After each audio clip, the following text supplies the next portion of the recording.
Yang saya rasa saya nak kembali balik masa saya kecil, saya rasa kembali kepada momen keluar dengan kedua arwah ibu bapa saya lah. Sebabnya saya coming from broken family.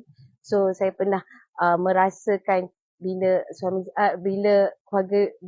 bila mak saya tak bercerai, mak dengan bapa saya tak bercerai itu adalah momen yang paling indah untuk kita orang. Walaupun tengok wayang, saya ingat lagi masa tu tengok cerita Sembilu dengan diorang.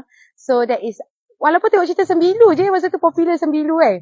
But then, I ingat sampai sekarang sebabnya kita tengok dengan mak bapak kita spend time dengan diorang. Walaupun kita tengok wayang, tapi diorang duduk sebelah kita. But then that is one of the happiest time lah. Holiday dengan diorang, pergi Langkawi. Saya rasa macam nak ulang balik. Macam tu lah pergi Langkawi. Dah lama tak pergi Langkawi. So, that is the thing lah. Kalau diberi peluang. Walau bagaimanapun, saya doakan kedua ibu bapa saya dicucui rahmat, ditempatkan